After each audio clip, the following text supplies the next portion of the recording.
In this day's gospel, we find that a certain servant, having badly administered the affairs of his master, was found to owe him a debt of 10,000 talents.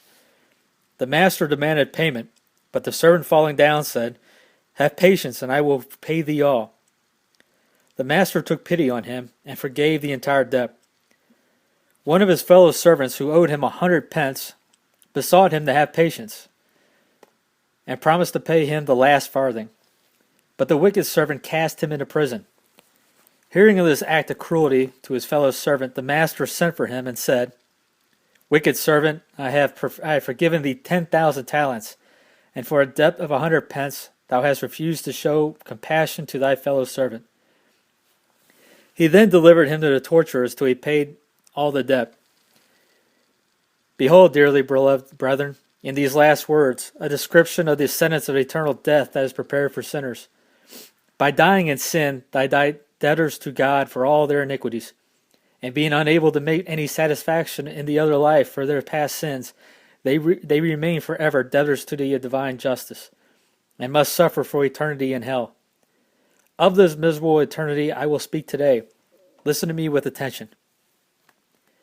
The thought of eternity is a great thought, so it was called by St. Augustine, Magna Cogitatio.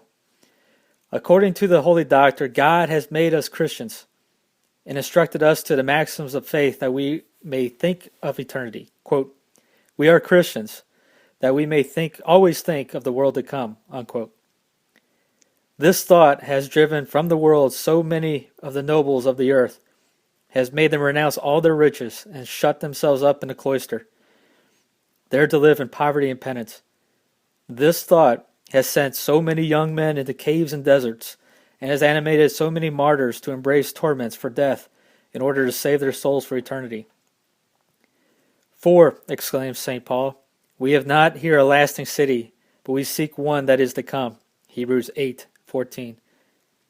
This earth, dearly beloved Christians, is not our country. It is for us a place of passage, through which we must soon pass to the house of eternity. Quote, man shall go into the house of his eternity, unquote. Ecclesiastes 7:5. In this eternity, the house of the just, which is the palace of delights, is very different from the house of sinners, which is a dungeon of torments. Into one of these two houses each of us must certainly go. St. Ambrose says, quote, "Into this or that eternity I must fall," unquote. "And where the soul shall go first, there she shall remain forever." Quote, "If the tree fall to the south or to the north, in what place soever it shall fall, there shall it lie." Ecclesiastes 6:3. On which side does the tree fall when it is cut down? It falls on the side that it inclines. On what side, brethren, will you fall when death shall cut down the tree of your life? You will fall on the side to which you incline. If you shall be found inclining to the south, that is, in favor with God, you shall be forever happy. But if you shall fall to the north, you must be forever miserable. There is no middle place. You must be forever happy in heaven, or overwhelmed with despair in hell. We must all die, says St. Bernard, or some other author, but we know not which of the two eternities shall be our lot after death. This uncertainty about his lot for eternity was a constant subject to the thoughts of David. It deprived his eyes of sleep and kept him always in terror. Quote, "My eyes prevented the watches. I was troubled and I spoke not. I thought upon the days of old, and I had in my mind the eternal years." Unquote. Psalm 76:5 and 6. What, says St. Cyprian, has encouraged the saints to lead a life which, on account of their continual austerities, was an uninterrupted martyrdom? It was, he answers, the thought of eternity that inspired them with courage to submit to such unceasing rigors. A certain monk shut himself into a cave and did nothing else but constantly exclaim, O eternity! O eternity! The famous sinner converted by the abbot Paphnutius kept eternity always before her eyes, and was accustomed to say, "Who can assure me of a happy eternity, and that I will not fall into a miserable eternity?" The same uncertainty kept St. Andrew Avellino in continuous terrors and tears to his last breath. Hence he used to ask every one he met, quote, "What do you say? Shall I be saved or damned for eternity?" Unquote. Oh, that we too had eternity always before our eyes. We certainly should not be so much attached to the world. He who fixes his thoughts on eternity is not elated by prosperity, nor dejected by adversity, because having nothing to desire in this world, he has nothing to fear. He desires only a happy eternity, and fears only a miserable eternity.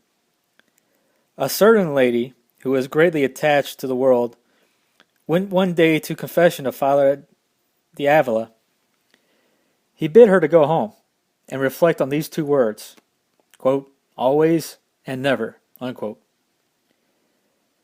She obeyed, took away her affections from the world, and consecrated them to God. St. Augustine says that the man who thinks on eternity and is not converted to God either has no faith or has lost his reason. O eternity, he who thinks on thee and does not repent has certainly no faith or has lost his heart. Hence St. Chrysostom relates that the pagans upbranded the Christians with being liars or fools. Liars if they said they believed what they did not believe. Fools if they believed in eternity and committed sin. Woe to sinners, says St. Caesarius Aurelius. They enter into eternity without having known it, but their woes shall be doubled when they shall have entered into eternity, and shall never be able to leave it. To those who enter hell, the door opens for their admission, but never opens for their departure. Quote, "I have the keys of death and of hell," unquote. Apocalypse 1:18. God himself keeps the keys of hell to show us that whosoever enters has no hope of ever escaping it. St. John Chrysostom writes that the condemnation of the reprobate is engraved on the pillar of eternity, so that it never shall be revoked. In hell there is no calendar. There the years are not counted. St. Antonin says that if a damned soul heard that she was to be released from hell after so many millions of years, as there are drops of water in the sea, or grains of sand in the earth, she would feel greater joy than a criminal condemned to death would experience at hearing that he was reprieved and was to be made the monarch of the whole world. But no, as many millions of years shall pass away, as there are drops of water in the ocean, or grains of dust in the earth, and the hell of the damned shall be at its commencement. All these millions of years shall be multiplied an infinite number of times, and hell will begin again. But of what use is it, says St. Hilary, to count years in eternity? Where you expect to end, there it commences. And Augustine says that things which have an end cannot be compared with eternity. Each of the damned would be content to make their pact with God. Each of the damned would be content to make this pact with God. Lord, increase my torments as much as thou pleasest. Assign a term for them as distant as thou pleasest. Provided thou fix a time at which thou shalt cease, I am satisfied. But no, this time shall never arrive.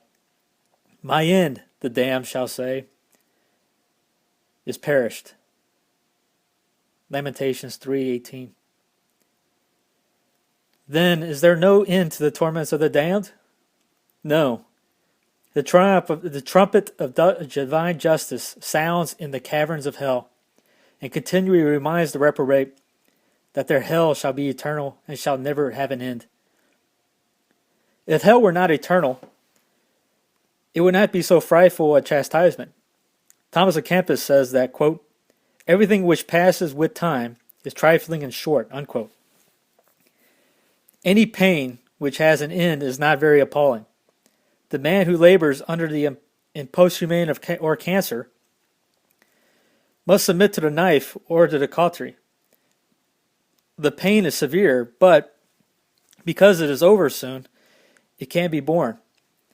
But a toothache which lasts for 3 months without interruption is unsupportable.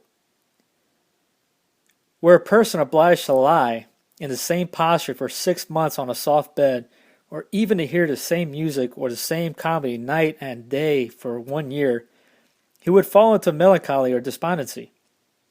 Poor blind sinners. When threatened with hell, they say, if I go there, I must have patience. But they shall not say so when they will have entered that region of woes where they must suffer, not by listening to the same music or the same comedy, nor by lying in the same posture or by toothache, but by enduring all torments and all evils. Quote, I will heap evils upon them, unquote, Deuteronomy 32:23. And all these torments shall never end. They shall never end, and shall never be diminished in the smallest degree. The damned must forever suffer the same fire, the same privation of God, the same sadness, the same despair. Yes, says St. Cyprian, in eternity there is no change, because the decree is immutable. This thought shall immensely increase their sufferings, by making them feel beforehand, and at each moment, all that they shall have to suffer for eternity.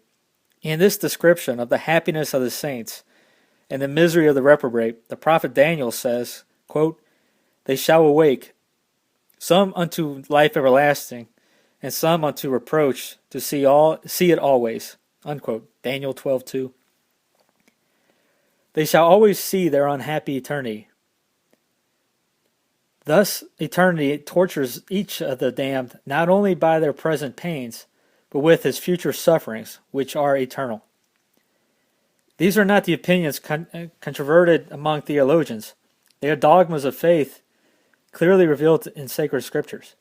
Quote, depart from me, you accursed, into everlasting fire, unquote. Matthew 25:41. Some will say, the fire, but not the punishment of the damned is everlasting. Such the language of the incredulous, but it is folly. For what other purpose would God make this fire eternal than to chastise the reprobate who are immortal? But to take away every shadow of doubt, the Scriptures, in many other places, say that not only the fire, but the punishment of the damned is eternal. And these, says Jesus Christ, shall go into everlasting punishment. Matthew 25:46. Again we read in St. Mark, quote, where the worm dieth not, and the fire is not extinguished, unquote, in chapter 9:43. St. John says, quote, and the smoke of their torments shall ascend up forever and ever, unquote, Apocalypse 14:11. Who, says St. Paul, shall suffer eternal punishment and destruction? 2 Thessalonians 1:9. Another infidel will ask, how can God justly punish with eternal torments a sin that lasts but a moment? I answer that the grievousness of a crime is measured not by its duration, but by its enormity of its malice. The malice of mortal sin is, as St. Thomas says, infinite. Hence the damned deserve infinite punishment, and because a creature is not capable of suffering pains infinite in point of intensity, God, as the Holy Doctor says, renders the punishment of the damned infinite in extension by making it eternal. Moreover, it is just that as long as the sinner remains in his sin, the punishment which he deserves should continue.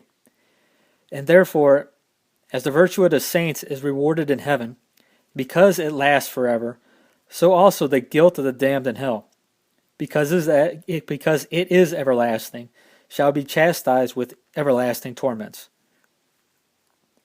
The cause of their perverse will continues. Therefore, their chastisement shall never have an end.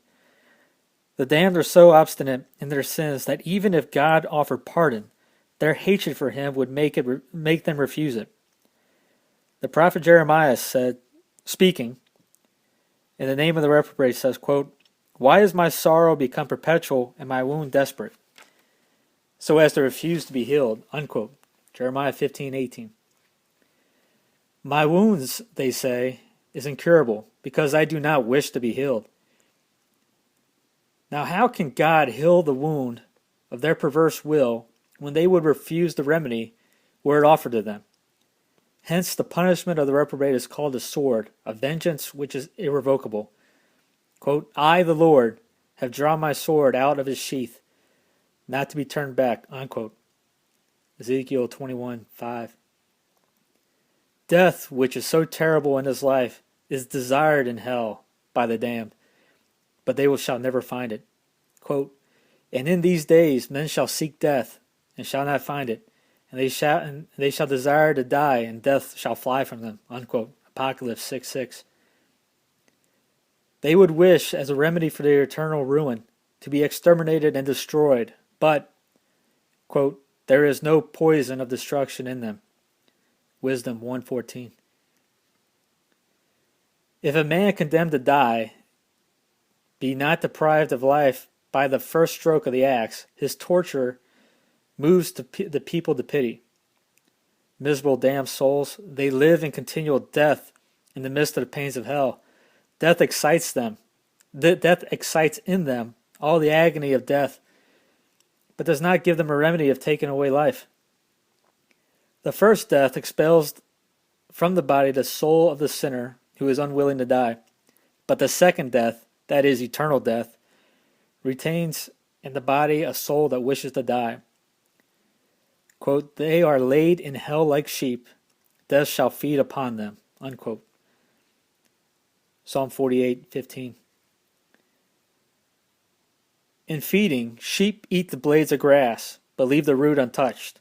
Hence the grass dies not, but grows up again. It is thus that death treats the damned.